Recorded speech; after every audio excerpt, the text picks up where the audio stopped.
Selamat pagi Pak Dono, pada kesempatan kali ini saya akan mempresentasikan tentang cerpen laki-laki tua tanpa nama.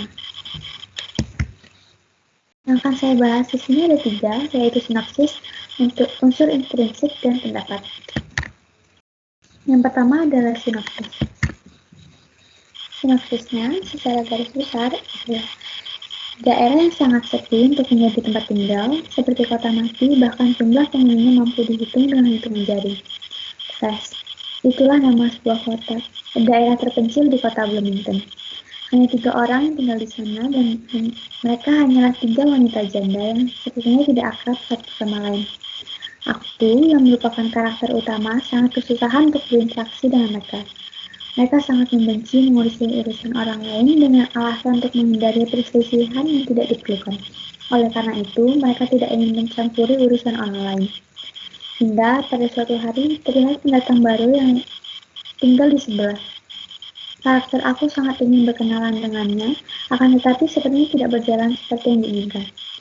Pendatang tersebut merupakan lelaki tua tanpa nama yang penuh dengan misteri yang membuat karakter aku kesusahan untuk berkenalan, bahkan menemuinya saja susah.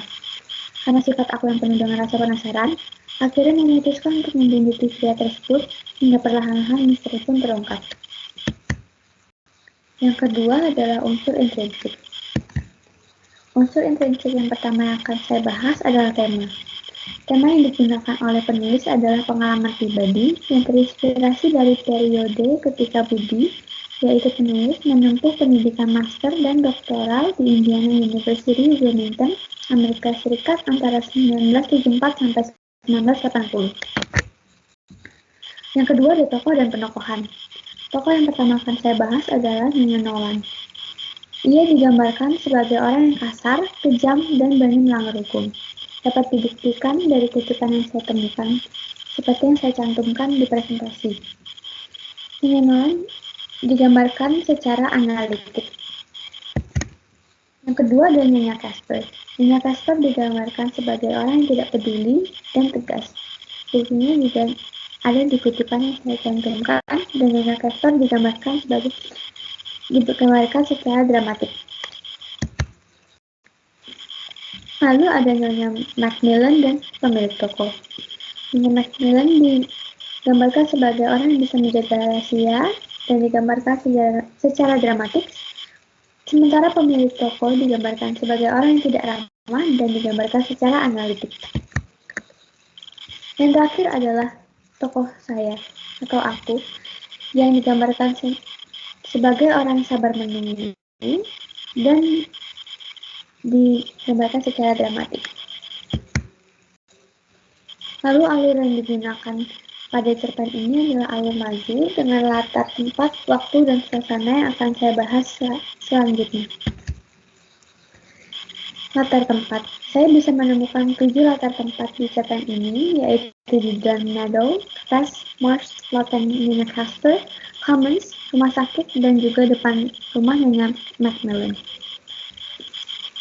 Hal ini bisa dibuktikan dengan kutipan-kutipan yang saya temukan di cerpen yang sudah saya cantumkan.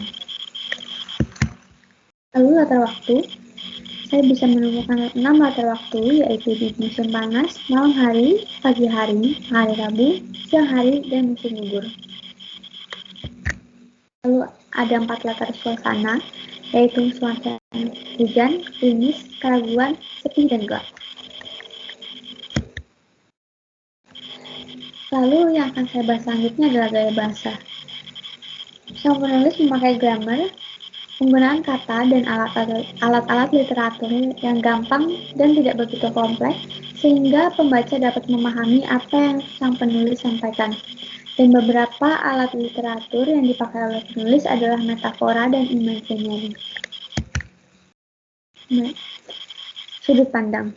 Sudut pandang yang digunakan adalah sudut pandang orang pertama atau sudut pandang peninjau, dengan alasan seluruh kejadian yang muncul di cerita didapatkan dari tokoh.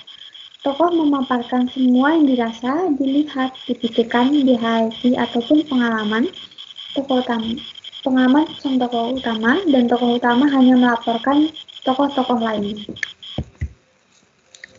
Yang terakhir adalah pendapat saya.